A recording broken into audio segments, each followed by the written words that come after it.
Hello बच्चा, welcome to Physics Fun Day. I am Sachin Katara, your physics teacher and your loving host.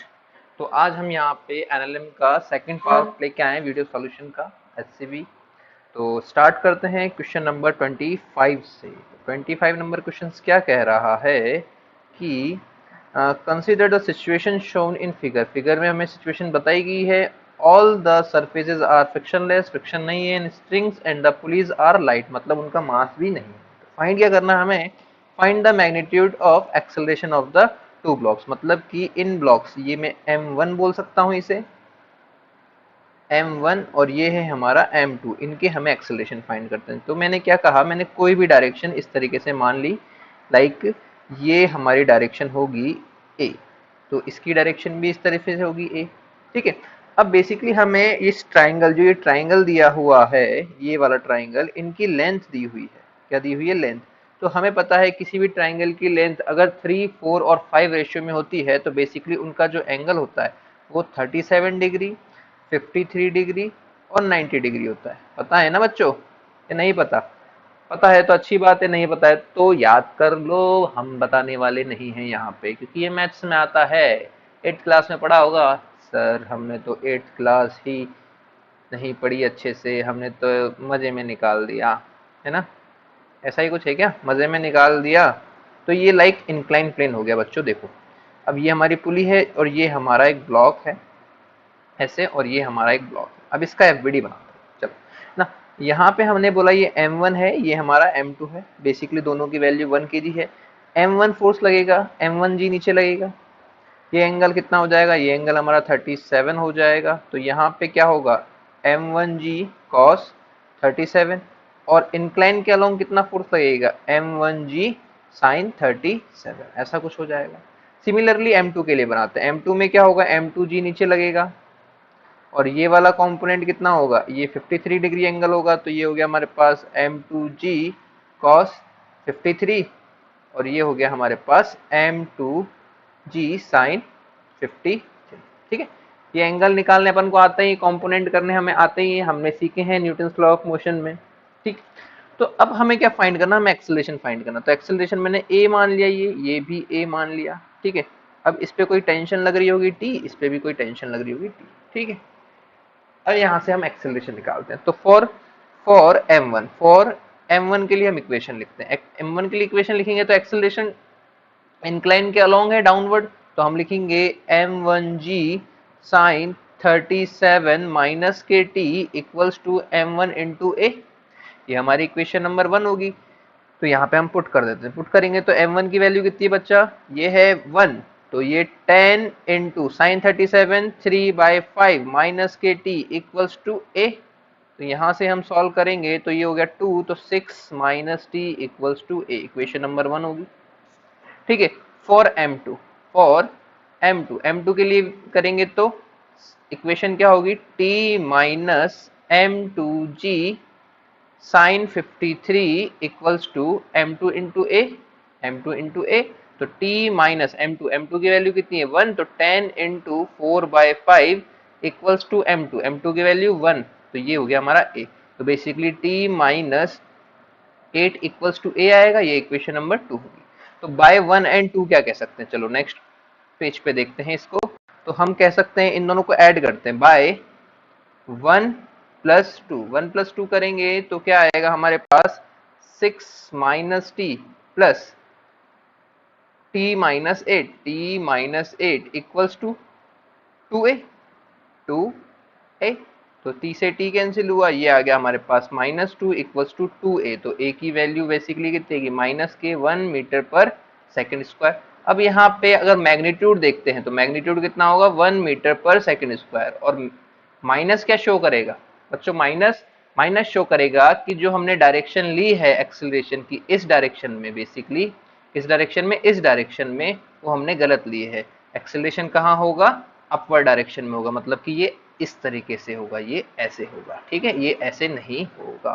तो मैं इसे rough कर देता हूँ। ये हमारा एक्सेलरेशन जो हमने गलत लिया है वो ऐसे होगा। ठीक है। ओके। नेक्स्ट क्वेश्चन देखते हैं। नेक्स्ट क्वेश्चन क्या है? चलो, ये है हमारा 27 नंबर का क्वेश्चन। तो 27 नंबर का क्वेश्चन हमसे क्या कह रहा है कि फिगर में कुछ शोज है m1 m2 और f की वैल्यूज। तो फाइंड क्या करना है, एक्सेलरेशन ऑफ ईच ब्लॉक। तो पहले हम इन ब्लॉक के एक्सेलरेशंस निकाल लेते हैं। तो हमने क्या किया, पहले इसका एफबीडी बना लेते हैं, एक्सेलरेशन मान लेते हैं। ये है हमारा m2, तो एक्सेलरेशन हमने इधर मान लिया और ये अपवर्ड जा रहा होगा, इसको डाउनवर्ड मान लिया, उसको अपवर्ड मान लेंगे, ठीक है। अब अगर मैं m1 का बेसिक सा एफबीडी बनाता हूँ, तो m1 कुछ ऐसे होगा, इसमें नीचे लग रहा होगा क्या, m1g, और एक फोर्स लग रहा होगा f का, और टेंशन हमारी बेसिक लगी रहेगी ऊपर।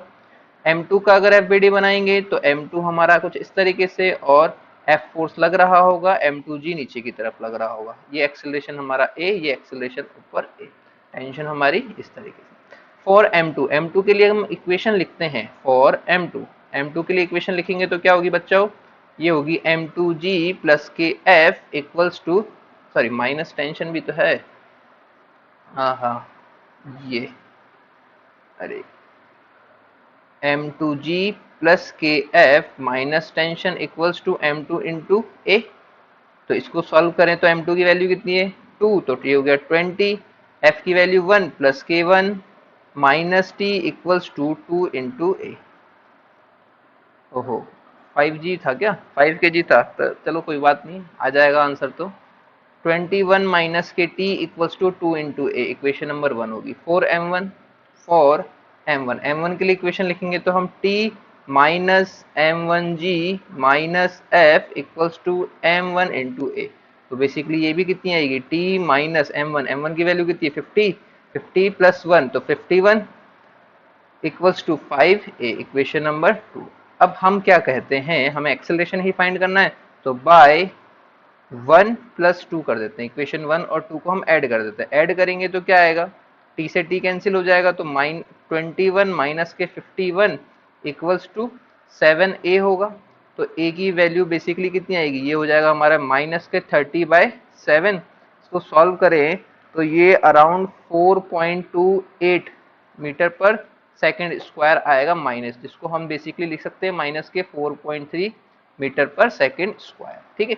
माइनस क्या शो करेगा, वही कि हमने एक्सेलरेशन की डायरेक्शन अपोजिट लिए, मतलब गलत ले लिए, तो ये एक्सेलरेशन कैसा रहेगा, बेसिकली ऊपर ही रहेगा, ये ऐसे, क्योंकि आना भी चाहिए क्योंकि m1 की वैल्यू बेसिकली ज्यादा है, 5 kg है, ठीक है। तो यहाँ पे आंसर क्या आ जाएगा 4.3 मीटर पर सेकेंड स्क्वायर। अब इसको हम एक डायरेक्ट तरीके से भी कर सकते थे, मतलब पहले वाले को भी कर सकते थे, इसको भी कर सकते हैं। हमें पता है कि मैं अगर इसको पूरा सिस्टम ले लूं इसको, तो इस पे लगने वाले फोर्सेस क्या होंगे, तो ये हमारा कुछ ऐसे होगा कि ये एक ब्लॉक है, ये एक ब्लॉक है, और ये हमारा इस तरीके से, तो इस पे लग रहे थे फोर्स कौन सा m1g इंटू फोर्स f, इस पर क्या, तो प्लस का फोर्स, इस पे लग रहा था हमारे पास m2g प्लस का फोर्स f। तो हमने एक्सेलरेशन कुछ इस तरीके से, ये अपवर्ड डायरेक्शन में, तो डायरेक्ट एक्सेलरेशन लिख सकते हैं कि इसका माइनस इसका डिवाइडेड बाय टोटल मास, तो ये हो जाएगा हमारे पास m1g प्लस के f माइनस m2g माइनस के f, माइनस करा है ना, ये माइनस s इस तरीके से, ठीक है, divided by total mass m1 plus m2, ऐसा कुछ। तो हमारे पास m1 की वैल्यू कितनी है 50, तो 50 प्लस 1 माइनस ये कितना है 20, तो 20 माइनस 1 ये कैंसिल हो गया, डिवाइडेड बाय टोटल मास कितना है 7, तो हमारे पास कितना आएगा 30/7। तो बेसिकली ये कितना हो जाएगा, वही अराउंड 4.3 के बराबर, कितना 4.3 मीटर पर सेकेंड स्क्वायर। तो ये हमारा डायरेक्ट तरीका भी है जिसमें हमें टेंशन निकालने की जरूरत नहीं पड़ी। अगर बेसिकली हमसे पूछता है ओनली एक्सेलरेशन तो हम डायरेक्ट ऐसे निकाल सकते हैं, टेंशन के लिए हमें फिर से उस पर जाना पड़ेगा, ठीक है। अब सेकंड चीज क्या पूछ रहा है, इसी क्वेश्चन में सेकंड चीज पूछ रहा है कि describe the motion of m1 if string breaks but f continue to act. मतलब कि हमें एक्सेलरेशन निकालना है या फिर हमें मोशन डिस्क्राइब करना है कि स्ट्रिंग तो ब्रेक हो चुकी है लेकिन F1 अभी भी पार्टिकल पे लगा हुआ है, क्या है F1 अभी पार्टिकल पे लगा हुआ है। तो हम नेक्स्ट पेज पे इसको देखते हैं। तो सेकंड जो पोर्शन है उसके लिए हम देखें तो M1 कुछ इसी तरीके से है, टेंशन तो जीरो होगी, इस पे लगने वाला फोर्स एक तो m1g होगा और एक बेसिकली फोर्स f भी लग रहा है, तो इसका एक्सेलरेशन हमने कुछ a डैश मान ली, ठीक। तो इसके लिए सेकंड इक्वेशन लगाएंगे। सेकंड इक्वेशन वही m1g प्लस के force equals to m1 into A dash. तो बेसिकली ए डैश की वैल्यू कितनी आ गई, ए डैश कितना होगा लोगों, बच्चा ए डैश कितना होगा m1g कितना हो गया हमारे पास 50, क्योंकि ये 5 kg का ब्लॉक है 5 kg। तो ये हो गया 50 प्लस के 1 डिवाइडेड बाय 5। तो बेसिकली इसको सॉल्व करेंगे तो कितना आएगा, ये होगा 51/5। तो ये हो जाएगा 10.2 मीटर पर सेकेंड स्क्वायर डाउनवर्ड। तो मोशन कैसा होगा, डाउनवर्ड, और एक्सेलरेशन कितना होगा 10.2 मीटर पर सेकेंड स्क्वायर। इसको बेसिकली जो हमारे आंसर में दिया हुआ है वो लिखा हुआ है g प्लस 0.2। तो g मतलब कि 10 और 0.2 का मतलब 0.2, तो दोनों को ऐड करेंगे तो भी 10.2 ही आएगा। ठीक, नेक्स्ट क्वेश्चन देखते हैं। वही है, नेक्स्ट क्वेश्चन बड़ा ही प्यारा क्वेश्चन है, कंस्ट्रेंट का बहुत ही प्यारा क्वेश्चन है। ऐसे क्वेश्चंस मैंने काफी सारे अपनी मतलब कि ये तो दो ही पुलिस का है, ये P1 और ये P2 का है ना। ऐसे काफी सारे क्वेश्चंस मैंने अपनी वीडियोस में कंस्टेंट मोशन में कराए, वहां पे 3 पुलिस का भी कराया, 4 पुलिस का भी मैंने कवर करवाया हुआ है। ठीक है, तो क्वेश्चन देखते हैं कि let m1 m2 and m3 in figure में शोज हैं, find the acceleration of m1 m2 and m3। तो पहले एक्सेलरेशन ही फाइंड कर लेते हैं, हमें कोई जल्दी भी नहीं है ना।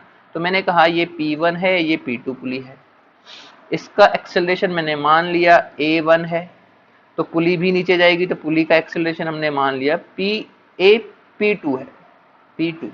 ठीक है, m3 का हमने मान लिया ये a3 से नीचे जा रहा है और ये a2 से ऊपर जा रहा है। डायरेक्शन अपने हिसाब से कुछ भी मान लो, अपने आप आ जाएगा। अगर माइनस आएगा कोई एक्सेलरेशन तो मतलब अपोजिट है, अगर प्लस आ रहा है तो हमने डायरेक्शन सही ली। ठीक है, ऐसा कुछ। अब देखें तो इसके पास एक t होगा, तो इसी में भी एक t होगा। अगर यहाँ पे t है तो यहाँ पे कितना होगा बच्चों, यहाँ पे 2t होगा। क्यों, क्योंकि ये पुली है, पुली के एंड पर t लग रहा है, यहाँ मैंने t डैश बोल दिया। इसका मास बेसिकली 0 है, तो t डैश कितना होगा 2t के बराबर, तो 2t हमने डायरेक्ट लिख दिया। तो यहाँ पे भी कितना होगा, ये 2t होगा। ठीक है, अब मैं यहाँ पे FVDs बना रहा हूँ। तो FVD for m1 m2 m3 के लिए, तो m1 के लिए बनाते हैं। तो m1 में क्या लग रहा होगा, m1g इंटू टी 2t और ये है हमारा a1। ठीक है, m2 के लिए बनाते हैं, ये है m1 के लिए FVD। m2 के लिए m2 हमारे पास ये रहा, तो m2g नीचे की तरफ, टेंशन कहाँ लगेगी, ऊपर की तरफ, और इसका एक्सेलरेशन ऊपर की तरफ a2। और m3 के लिए m3 ये रहा हमारे पास, टेंशन ऊपर, m3g नीचे, और एक्सेलरेशन a3। टेंशन तो हमेशा ऊपर रहती है ना, सिर में सारी टेंशन भरी रहती है, कुछ होता है नहीं है, क्या करें सर बता दीजिए आप भी थोड़ा सा। हाँ चलो इक्वेशंस बनाते हैं फॉर m1। ठीक है, m1 के लिए इक्वेशन बनाएंगे तो क्या होगा, ये होगा 2t माइनस के m1g equals to m1 into a1। ठीक है, इक्वेशन नंबर 1। m2 के लिए इक्वेशन बनाते हैं फॉर m2 के लिए इक्वेशन क्या बनेगी, t minus m2g equals to m2 into a2, equation number 2। For m3 के लिए इक्वेशन बनाएंगे तो ये होगी हमारे पास m3g minus t equals to m3 into a3, equation number 3। ठीक है, अब देखो इसमें वेरिएबल्स कितने हैं, a1 है, t है 2, 3 और एक ये 4, मतलब a1 a2 a3 और एक टेंशन। तो 4 वेरिएबल और 3 इक्वेशन सॉल्व नहीं कर सकते, तो चौथी इक्वेशन कहाँ से आएगी, वो इसकी कंस्ट्रेंट इक्वेशन से आएगी। किसके, कंस्ट्रेंट। तो हम यहाँ पे कंस्ट्रेंट लगाते हैं। ठीक है, थोड़ा सा मैं इसको रफ कर लेता हूँ अब, ये इस तरीके से। ठीक है, क्योंकि हमने FVD बना दिए। अब कंस्ट्रेंट इक्वेशन देखते हैं। तो मैंने ये माना था ये a1 है, और यहाँ पे इसका मैंने माना था ये AP2 है। तो हमें पता है कि यहाँ पे ओनली सिंगल स्ट्रिंग है, तो ये जितना ऊपर जाएगा उतना ही नीचे जाएगा। तो मैं कह सकता हूँ AP2 जो रहेगा वो A1 के ही बराबर रहेगा। तो बेसिकली ये A1 के बराबर रहेगा और नीचे डाउनवर्ड जा रहा होगा। ठीक है, अब इसका एक्सेलरेशन क्या था, ये हमारा A2 था, ये हमारा A3 था। तो अब इसमें कंस्टेंट मोशन लगाएंगे। तो कंस्टेंट मोशन के लिए कंस्टेंट इक्वेशन हमें पता है कि ये है हमारे पास पुली, है ना, और ये है हमारे पास क्या है, ये है m2 और ये है हमारे पास m3। इसका एक्सेलरेशन नीचे की तरफ a1 है, ये ऊपर जा रहा है a2, ये नीचे जा रहा है a3। ठीक है, अब इसको और इसको देखेंगे तो कंस्टेंट में ये दोनों, तो ये बेसिकली a1 इसे कम कर रहा होगा तो माइनस के a1, a2 भी इस लेंथ को L1 लेंथ को कम कर रहा होगा तो माइनस के ये L2 लेंथ, L1 ये L2 लेंथ मान लो, ये भी कम कर रहा होगा तो माइनस के A2। ठीक है, अब L2 लेंथ को देखें तो A1 इसको भी कम कर रहा होगा तो माइनस के A1, और L2 A3 L2 लेंथ को इंक्रीज कर रहा होगा तो प्लस के A3 इक्वल्स टू 0 हो जाएगा। तो यहां से सॉल्व करेंगे तो ये होगा 2A1 प्लस के A2 equals to A3, equation number 4। तो 4 इक्वेशन आ चुकी है, 4 इक्वेशन और 4 वेरिएबल। सॉल्व करके देखते हैं नेक्स्ट पेज पे क्या आता है इसका आंसर। ठीक है, तो यहाँ पे इक्वेशन लिख रहा हूं मैं 2A1 प्लस के A2 इक्वल्स टू A3। ठीक, अब यहाँ पे हम वैल्यूज पुट करते हैं, तो A1 की वैल्यू यहाँ पे इक्वेशन नंबर 1 पे पुट करते हैं, तो ये होगी हमारे पास 2 into 2t minus m1g divided by m1। ठीक है, तो ये A1 की इक्वेशन पुट कर दी, 2t minus m1 divided by m1। A2 की पुट करते हैं तो ये हो गया हमारे पास t minus m2g divided by m2 equals to A3 की अगर वैल्यूज पुट करें तो A3 की वैल्यू कितनी होगी, A3 की वैल्यू होगी m3g minus t equals to m3। कुछ ये m3g माइनस के t इक्वल्स टू m3। ठीक है, तो यहां से हम अब अगर सॉल्व करें तो सॉल्व करके टेंशन की वैल्यू निकाल सकते हैं। तो m1 की वैल्यू हमारे पास बेसिकली है 1, m2 की है 2 और m3 की है हमारे पास 3। ठीक है, तो हम यहाँ पे पुट कर देते हैं, तो ये हो गया हमारे पास 4t माइनस के m1 की वैल्यू है 1, तो ये हो जाएगा 2, तो 2t 20 डिवाइडेड बाय 1 प्लस के t minus 20 divided by 2 equals to 30 minus t divided by 3। Solve करते हैं, तो सॉल्व करके हम टेंशन जो निकालेंगे, मैं डायरेक्ट वैल्यू लिख देता हूँ, मुझे याद है क्योंकि मैंने पहले से ही सॉल्व किया हुआ। तो टेंशन की जो वैल्यू आएगी वो आएगी हमारे पास 240 divided by 29 Newton, 240 divided by 29 Newton. ठीक है, सॉल्व कर लेना आप लोग, 240 डिवाइडेड बाय 29 आएगा। अब यहाँ पे हमारे पास टेंशन आ चुकी है और इक्वेशन नंबर 1 2 3 हमारे पास है, तो A1 A2 A3 हम निकाल सकते हैं टेंशन की वैल्यू पुट करके। तो मैं A1 निकाल देता हूँ, तो 4 A1 के लिए हम इक्वेशन नंबर 1 लेंगे, तो इक्वेशन नंबर 1 में क्या है, ये है 2t, तो 2 इंटू टी की वैल्यू है 240 डिवाइडेड बाय 29 माइनस m1g मतलब m1 की वैल्यू है 1, तो ये हो गया हमारे पास 10 डिवाइडेड बाय m1 की वैल्यू कितनी है 1, तो ये हो गया हमारे पास A1। तो बेसिकली इसको सॉल्व करेंगे तो ये हो जाएगा 29, 2 इंटू 2 24 इंटू 2, ये कितना हो जाएगा, ये हो जाएगा 480 minus 290 divide equals to A1। इसको सॉल्व करें तो A1 की वैल्यू कितनी आएगी, ये हो गया 0, 18 में से 9 गया तो 9, और 3 में से 1 गया तो 5, मतलब 3 में से 2 गया तो 1, तो ये हो गया हमारे पास 19। तो बेसिकली ये कितना आ जाएगा 19, अरे 19 लिखना था, जी कैसे लिख दिया ये, है ना, ये 19 जी डिवाइडेड बाय 29 मीटर पर सेकेंड स्क्वायर, और इसकी जो डायरेक्शन है वो कैसी है बच्चा, ऊपर है तो अपवर्ड, अपवर्ड। ठीक है, A1 हमारा कितना आ गया 19g बाय 29। ऐसे ही हम A2 निकाल लेंगे इक्वेशन नंबर 2 से, और A3 निकाल लेंगे इक्वेशन नंबर 3 से। ठीक है, अब सेकंड बात क्या पूछ रहा है, सेकंड बात हमने पूछा है कि the string from the pulley of M1 is 20 centimetre, मतलब कि ये जो लेंथ दी हुई है, कौन सी वाली बच्चों, ये वाली M1 से और पुली P1 के बीच की लेंथ, ये है 20 सेंटीमीटर। ठीक है, when the system is released from rest, how much will it take before M1 strike the pulley? तो मतलब कि ये कितना टाइम लेगी, M1 कितना टाइम लेगी पुली P1 से टकराने में, ऐसा पूछा है। ठीक है, तो बेसिकली हमें पता है कि जो हमारा एक्सेलरेशन है M1 का, क्या M1 का एक्सेलरेशन है वो क्या है, कांस्टेंट है। तो a1 हमारा जो है, a1 की वैल्यू कितनी है, ये है 19g डिवाइडेड बाय 29, और जो कि क्या है, कांस्टेंट है 29।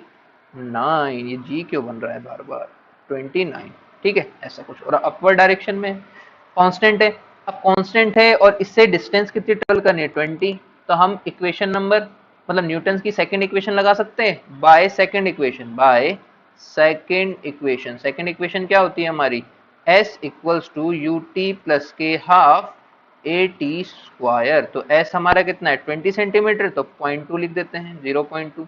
रिलीज कर रहे हैं तो फाइन इनिशियली वेलोसिटी 0 होगी, तो 0 प्लस के हाफ इंटू ए वन की वैल्यू कितनी है, a1 है 19 g divided by 29 into T square. तो इसको हम अगर सॉल्व करते हैं तो ये 2 इंटू टू, ये कितना आ जाएगा, 2 into two 0.4 into 29 divided by 19 into G under root T. तो इसको सॉल्व करके हम आंसर निकाल सकते हैं। सॉल्व अगर मैं करता हूँ तो कैलकुलेशन में बता देता हूँ इसको। ये हो गया 0.4 इंटू 29 डिवाइडेड बाय 19 और डिवाइडेड बाय 10। तो ये हो गया हमारे पास t की value basically under root 0.06 second. अब यहाँ पर अगर इसको भी सॉल्व करते हैं तो अंडर रूट 0.06, तो ये आ गया 0.25 सेकेंड, 0.25 सेकेंड। तो आंसर आ जाएगा हमारे पास 0.025 सेकेंड, ठीक है। देखते हैं नेक्स्ट क्वेश्चन क्या कह रहा है कि इसे हमें पता है कि इन द प्रीवियस प्रॉब्लम, मतलब जो हमने अभी प्रॉब्लम सॉल्व करी है उसमें अगर मास 2 kg एंड m3 3 kg है, क्या है, m1 तो है, m2 तो हमारा 2 kg है और m3 3 kg है, तो what should be the mass of m so that it remains rest. मतलब कि अगर मैं इसका डायग्राम बनाता हूँ बच्चों, तो ये हो गया हमारे पास डायग्राम की एक पुली है, पहले वाले प्रीवियस जो क्वेश्चन हमने किया उसी का ही है। तो यहाँ पे एक m1 मास था, इसका नाम मैंने m दे दिया है ना। और यहाँ पे एक और पुली थी, बेसिकली यहाँ पे क्या था, m2, और ये है हमारे पास m3, और ये है हमारे पास हिंज, ऐसा कुछ है। तो ये फाइंड करना है कि m2 की वैल्यू बताओ जिसके लिए ये रेस्ट पर रहे, मतलब m2 चलना नहीं चाहिए, m2 नहीं चलना चाहिए, m3 चल सकता है, m2 चल सकता है, m नहीं चल सकता, ये बोल रहा है इट रिमेन्स एट रेस्ट, ठीक है। तो बेसिकली हम क्या करेंगे, हम इसका एक्सेलरेशन मान लेंगे। तो इसका एक्सेलरेशन हमने a मान लिया नीचे, इसका क्या होगा, अपवर्ड होगा। इस पे क्या लगेगा फोर्स, इस पे t लगेगा, इस पे टेंशन t लगेगा। बेसिकली इस पे भी कितना लगेगा, 2t लगेगा, 2t। तो यहाँ पे कितना हो जाएगा, ये 2t हो जाएगा, और इसका कितना लगेगा, ये mg के बराबर होगा। ये कितना होगा, m2g के बराबर होगा, m2g का ब्लॉक, और ये हो गया हमारे पास m3g, ठीक है। तो ये हमने एफबीडी बना लिया। एफबीडी बना के हम क्या करेंगे, सॉल्व कर लेंगे। सॉल्व करेंगे तो ये हमारे लिए m3 के लिए सॉल्व करते हैं। तो m3 के लिए क्या होगा इक्वेशन, m3g माइनस के T equals to m3 into a, ठीक है। Equation number 1। m2 के लिए सॉल्व करें, चाहे तो इसको लिख लो, इसको लिख लेते हैं। m3 की वैल्यू कितनी है, m3 की वैल्यू है हमारे पास 30 minus T equals to 3 into equation number 1। For m2 के लिए लिखेंगे तो t माइनस m2 की वैल्यू है 2, तो 20 equals to 2 into A, equation number 2। तो हम यहाँ से क्या कर सकते हैं, टेंशन की वैल्यू निकाल सकते हैं। तो बाय 1 प्लस 2, 1 प्लस 2 करेंगे तो हमें क्या आएगा, देखो तो एक्सेलरेशन आएगा। एक्सेलरेशन की वैल्यू जो आएगी वो 30 माइनस 20 डिवाइडेड बाय 5 आएगी। तो ये कितना आएगा, 10, तो 2 मीटर पर सेकेंड स्क्वायर एक्सेलरेशन आएगा। तो यहाँ से हम बाय 2 निकालें, बाय 2 टेंशन में, तो टेंशन कितना हो जाएगा, 10t equals to 2 into 2 plus के 20, तो ये हो गया 24 न्यूटन। तो टेंशन आ चुकी है, क्या आ चुकी है बच्चों, टेंशन आ चुकी है। अब यहाँ पे बोल रहा है कि m जो है, ये वाला जो m है, बेसिकली मैं इसको हाईलाइटेड कर देता हूँ, ये जो m है ये हमारा रेस्ट पर रहे, क्या रहे, रेस्ट पर, ठीक है। तो रेस्ट पर रहेगा तो इसका एक्सेलरेशन कितना होना चाहिए, बेसिकली इसका एक्सेलरेशन हमारे पास होना चाहिए ए डैश इक्वल्स टू 0, कितना डैश 0। तो मैं यहाँ ऊपर लिख रहा हूँ, ऊपर क्या लिख रहा हूँ, for block M, for block M. तो एम के लिए क्या होगा, 2t ऊपर लग रहा है माइनस के m इंटू जी नीचे लग रहा है, इक्वल्स टू एक्सेलरेशन कितना है 0। तो बेसिकली 2 इंटू टी की वैल्यू कितनी है 24 इक्वल्स टू m इंटू जी। तो m की वैल्यू कितनी आएगी, ये आ जाएगी हमारे पास 4.8 किलोग्राम। तो 4.8 किलोग्राम इसका मास होगा, क्या m का मास होगा। तो सिस्टम रिलीज करने पर m1 हमेशा रेस्ट पर रहेगा। m1 कैसा रहेगा, रेस्ट पर रहेगा, रेस्ट हाईलाइटेड कर दिया है, ठीक है। अब हमारा है नेक्स्ट क्वेश्चन 31 नंबर का क्वेश्चन। तो ये क्या कह रहा है, consider the situation shown in a figure, figure में शोज है both the pulleys and the strings are light. तो ये स्ट्रिंग्स और पुली क्या है, लाइट है, स्ट्रिंग और पुली हमारी लाइट है। And all the surfaces are frictionless, तो फ्रिक्शन भी नहीं है। तो फाइंड क्या करना है, find the acceleration of mass है, मतलब इसका एक्सेलरेशन फाइंड करना है हमें, इसका एक्सेलरेशन, ठीक है। तो हम यहाँ पे देखते हैं। तो मैंने माना कि ये एक्सेलरेशन ए हो गया, क्या हो गया, ए, A1 बोल देते हैं, A1 बोल देते हैं, ठीक है। और इस M2 मास का एक्सेलरेशन हो गया बेसिकली A2, कितना हो गया A2। तो इसका एक A2 होगा, तो यहाँ पे ये रॉड है, ये एक्चुअली एक रॉड है, तो B का एक्सेलरेशन भी कितना होगा, बेसिकली A2 ही होगा, कितना होगा A2। अब हमने ये वाली लेंथ मान ली है L1 और ये जो लेंथ है वो L2, ऐसे इस तरीके से मान ली। तो बेसिकली ये पुली है, ये पुली है, ये दो बार, मतलब इस वाली स्ट्रिंग अपर स्ट्रिंग 1 और ये लोअर स्ट्रिंग 2 दोनों को डिक्रीज कर रही होगी। तो बाय कंस्टेंट मोशन हम क्या कह सकते हैं, यहाँ पे कंस्टेंट लगाएंगे, A1 और A2 में रिलेशन लगाएंगे। तो by constraint relation, by constraint relation क्या कह सकते हैं, A2 बेसिकली अपर वाली, ये जो है अपर वाली स्ट्रिंग इसको डिक्रीज कर रही होगी, तो माइनस के A2। बेसिकली बी वाला जो पुली है वो लोअर स्ट्रिंग को भी डिक्रीज कर रही होगी, तो माइनस के A2, ठीक है। सेम इस वाली पुली पे लगाएंगे हम, ये एम ब्लॉक वाली पे, और ये A1 क्या कर रहा होगा, इसकी लेंथ को इंक्रीज कर रहा होगा, तो प्लस के A1 इक्वल्स टू 0। तो बेसिकली A1 इक्वल्स टू कितना होगा 2A2, ये इक्वेशन नंबर 1 होगी। अगर बच्चों कंस्टेंट मोशन नहीं आता है आपको, तो आप मेरी कंस्टेंट मोशन की जो वीडियो है उसे जरूर देख लेना, उसे जरूर देखना। तो ये A1 था, ये यहाँ पे A2 था, और बेसिकली ये भी A2 था, ऐसा कुछ था, ठीक है। अब हम यहाँ पे FBD बनाते हैं। तो FBD में ये आएगा हमारे पास mg, ये होगी हमारी टेंशन बेसिकली, ये सेम टेंशन इसमें भी जाएगी, तो ये हो गया हमारा T और ये हो गया हमारा T। तो ये TT कितना हो गया, बेसिकली ये हो गया हमारे पास 2T। तो ये कितने से चल रहा होगा, ये हमारा हो गया 2T, ठीक है। तो FBD बनाते हैं, तो बाय FB, ठीक है। तो यहाँ पे अगर हम M ब्लॉक का FBD बनाते हैं, तो बच्चा ये M ब्लॉक है, ये हमारे पास लग रहा है नीचे mg और टेंशन लग रही है ऊपर, और A1 इसका एक्सेलरेशन। तो इसके लिए हम इक्वेशन लिखेंगे तो क्या होगी, ये होगी mg minus T equals to m into A1, equation number 2 इसे हम बोल देते हैं। अब 2m के लिए FBD बनाए फॉर m, ये फॉर m के लिए है, और फॉर 2m के लिए अगर बनाते हैं तो 2m ये है हमारे पास ब्लॉक, टेंशन कितना लग रहा है 2t लग रहा है, और इसका एक्सेलरेशन कितना है, बेसिकली ये A2। तो इक्वेशन क्या होगी इसके लिए, 2t equals to 2m into A2। तो t इक्वल्स टू कितना हो गया, ये हमारे पास m A2, इक्वेशन नंबर 3। तो एक इक्वेशन ये रही, दो इक्वेशन ये रही, तीन इक्वेशन ये रही। वेरिएबल कितने हैं हमारे पास, यहाँ पे वेरिएबल देख लेते हैं, A1 A2 और t। तो तीन इक्वेशन और तीन वेरिएबल, तो हम सॉल्व कर सकते हैं। तो बाय 1 2 एंड 3, बाय 1 2 एंड 3। तो हम यहाँ पे A1 A2 की वैल्यूज पुट कर देते हैं, A1 A2 की वैल्यू पुट करते हैं। तो A1 की वैल्यू कितनी होगी, mg minus T divided by m।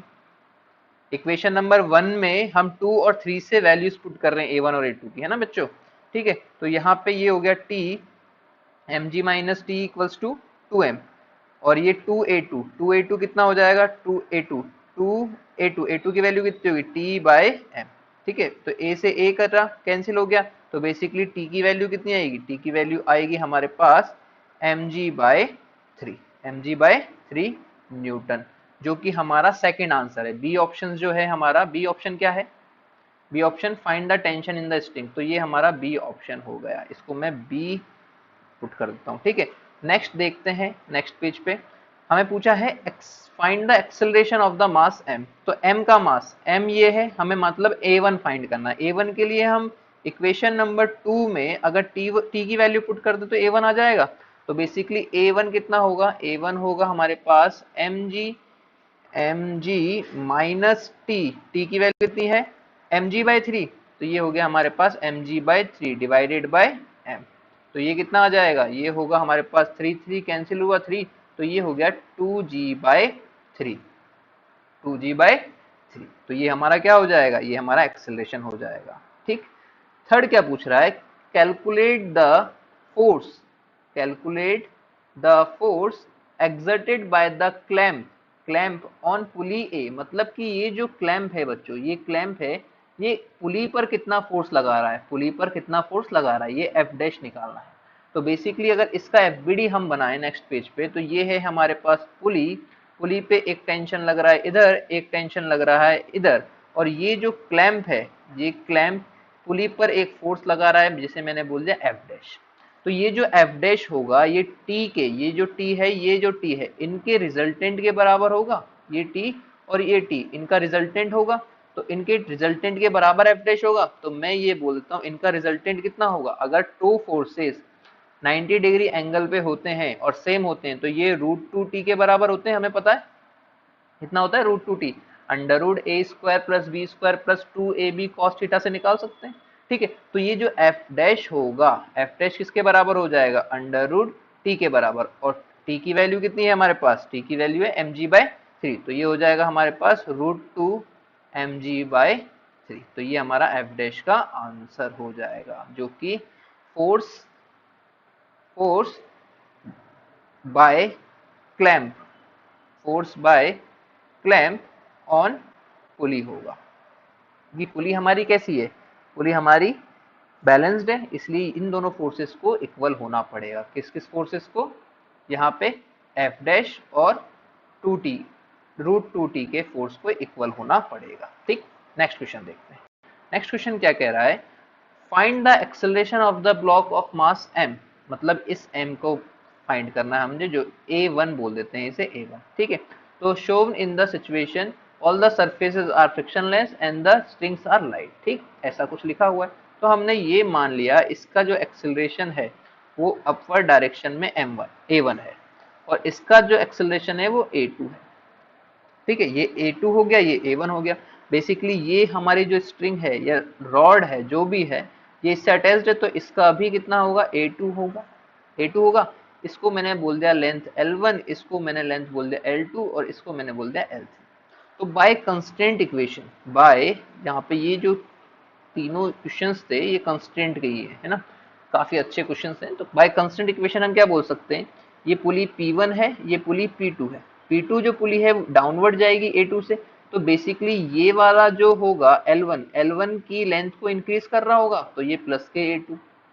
Similarly ये पुली P2 L2 की लेंथ को भी इंक्रीज कर रहा होगा, तो प्लस के A2।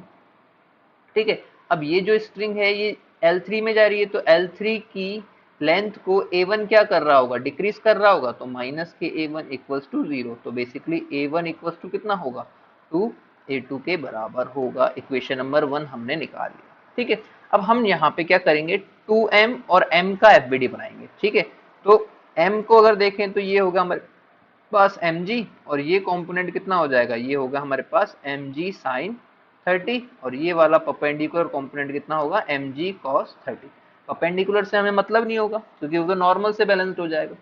तो फॉर 2m ब्लॉक की बात करते हैं, 2m ब्लॉक, तो 2m ब्लॉक का एफबीडी हम बनाएंगे तो ये होगा हमारे पास 2mg, और ये जो टेंशन है इस पर अगर टेंशन मानता हूं तो ये t, सेम टेंशन इस पे जाएगी t, ये भी कितना जाएगा t, तो बेसिकली ये कितना हो जाएगा 2t, t डैश लिख दें। अगर पुली की बात करें तो यहाँ पे क्या हो रहा है, ये t लग रहा है, ये t लग रहा है, ये t डैश बोल देता हूँ, तो t डैश बेसिकली कितना होएगा 2t के बराबर हो जाएगा, तो 2t डायरेक्ट। तो यहाँ पे फोर्स कितना लग रहा है 2t, और ये कितना एक्सेलरेशन है a2, और ये हमारे पास 2m का ब्लॉक है। सिमिलरली फॉर m ब्लॉक की बात करें, m ब्लॉक के लिए हमें पता है कि ये हमारा इंक्लाइन प्लेन है, बेसिकली ये टेंशन लग रही है, और यहाँ पे कितना लग रहा है, ये mg sin 30 लग रहा है, mg sin 30, और एक्सेलरेशन कितना है a1, ऐसा कुछ है। तो इसको सॉल्व कर लेते हैं। इसके लिए इक्वेशन जो बनाएंगे 2m के लिए इक्वेशन वो होगी हमारे पास 2mg माइनस के 2t equals to 2m into a2, 2 से 2 कैंसिल हो गया, तो हमारे पास basically mg minus T equals to m into a2 आएगा इक्वेशन नंबर 1। m के लिए इक्वेशन बनाते हैं। m के लिए इक्वेशन बनेगी तो t माइनस mg साइन 30, तो mg बाई 2 लिख देता हूँ, mg by 2 equals to m into a1, ये इक्वेशन नंबर होगी हमारे पास 2। ठीक है, अब हमें क्या निकालना है, हमें निकालना है m का एक्सेलरेशन मतलब a1 निकालना है, बेसिकली क्या निकालना है, a1। तो हम इसे नेक्स्ट पेज पे सॉल्व करते हैं, by 1 and 2, by 1 2 and 3, 1 and 2 and 3। ठीक है, तो हम पहले 1 में पुट कर रहे हैं 2 और 3 से वैल्यू, a1 और a2 की वैल्यू। तो a1 की वैल्यू कितनी है, a1 की वैल्यू है t minus mg by 2 divided by m, ये होगी हमारे पास a1 की वैल्यू। a1 की वैल्यू पुट कर दी, और a2 की वैल्यू कितनी है, a2 की वैल्यू है mg minus T divided by m।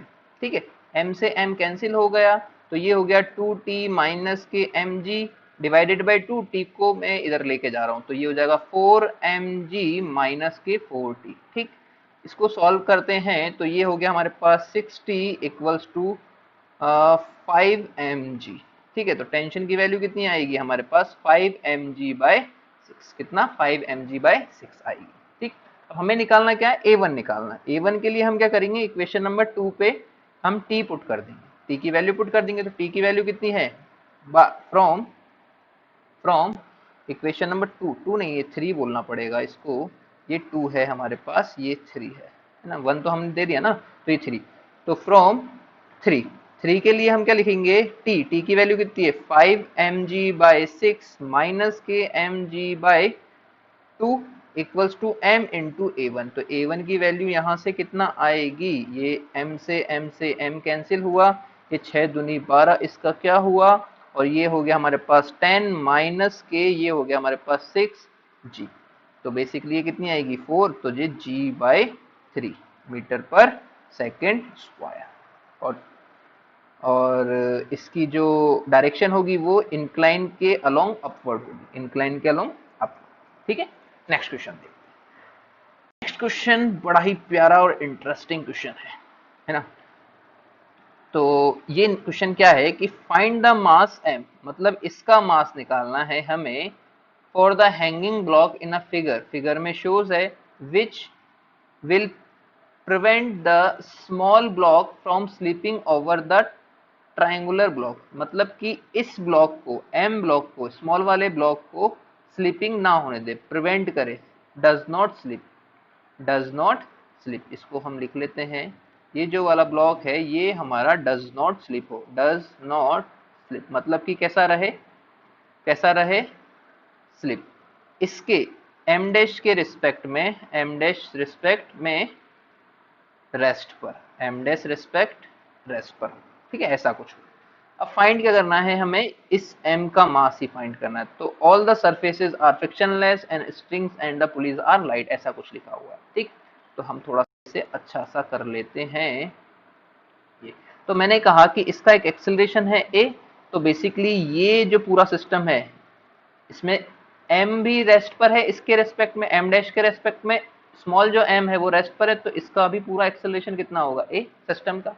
तो हम इसके लिए m के लिए अगर एफबीडी बनाते हैं तो ये होगा हमारे पास mg, ये होगा हमारे पास टेंशन, तो ये टेंशन सेम कहाँ जाएगी इसमें, तो हम फॉर m ब्लॉक के लिए हम इक्वेशन लिख रहे हैं, तो ये होगी हमारे पास mg minus T equals to m into A, equation number 1। ठीक है, for m plus m dash system के लिए लिख रहे हैं, m plus m dash system, तो m plus m dash system के लिए क्या होगा कि हमारा एक ब्लॉक है, ये a से जा रहा है और ये हमारे पास t लग रहा है, तो m प्लस के m डैश इसके पास इसका मास है, मतलब कि इसको इंक्लाइन को ना बना के मैं एक सिस्टम मान रहा हूँ, तो सिस्टम के लिए हमारे पास क्या होगा, ये हो गया हमारे पास एम डैश प्लस के एम और बेसिकली इसका एक्सेलरेशन ए और ये हो गया हमारे पास टी। तो क्या लिखेंगे equation, t equals to m dash plus के M into A, equation number 2। By 1 and 2 देखते हैं, बाय 1 एंड 2 तो हम एक्सेलरेशन फाइंड कर सकते हैं। एक्सेलरेशन जो आएगा वो इसको सॉल्व करने पे कितना आएगा बच्चा, ये आएगा M G divided by M dash plus के स्मॉल एम प्लस के कैपिटल एम। तो ये हमारा सिस्टम का क्या होगा, कॉमन एक्सेलरेशन होगा। ठीक, अब नेक्स्ट पेज पे देखते हैं। अब हमारा क्या है, हमने इंक्लाइन प्लेन की बात करते हैं। इंक्लाइन प्लेन में जो छोटा वाला ब्लॉक है, अपर ब्लॉक, ये हमारा रेस्ट पर है, किसके रिस्पेक्ट में, एम डैश के रिस्पेक्ट में। ठीक है, तो इसका एफबीडी बनाते हैं। तो छोटे वाले का एफबीडी बनाएंगे तो ये हो गया नॉर्मल, ये हमारा क्या लगेगा, नीचे लगेगा एम जी। ठीक है, और ये जो एंगल होगा बेसिकली, ये एंगल होगा थीटा, मतलब ये है हमारा थीटा, तो ये होगा थीटा, तो बेसिकली ये वाला भी कितना होगा, थीटा। देखो ये वाला थीटा होगा तो ये भी थीटा होगा, तो हमने ये थीटा बना दिया। ठीक, अब यहाँ पे n के कंपोनेंट करें तो ये हो गया हमारे पास n cos थीटा, और ये वाला हॉरिजॉन्टल कंपोनेंट क्या होगा, ये होगा हमारे पास n sin थीटा। और m के पास एक्सेलरेशन कितना है, a का एक्सेलरेशन भी है। ठीक, तो अब इसके लिए इक्वेशन लिखते हैं। तो for small m block, small m block के लिए लिखेंगे इक्वेशन, तो n cos theta equals to mg होगा, क्योंकि ये वर्टिकल में तो मूव कर ही नहीं रहा है। कहाँ पे कर रहा है, ये वर्टिकल में मूव नहीं कर रहा है, ये हॉरिजॉन्टल में मूव कर रहा है। तो ये क्वेश्चन नंबर 3 लिख दी। And n sin theta equals to m into a, ये क्वेश्चन नंबर 4 होगी। तो बाय 4/3, 4 डिवाइडेड बाय 3 करते हैं तो tan थीटा जो होगा वो हमारा a बाई जी होगा। कितना होगा, a बाई जी। अब एक एक्सेलरेशन की वैल्यू जो है, कॉमन एक्सेलरेशन हमने निकाला हुआ है, ये इक्वेशन नंबर हमारी, इसको हम 5 बोलते, ये 3 बोलते हैं बेसिकली, तो ये 3 और ये हमारा होगा ये 4। ठीक है, मैं थोड़ा सा इसको सही कर देता हूँ।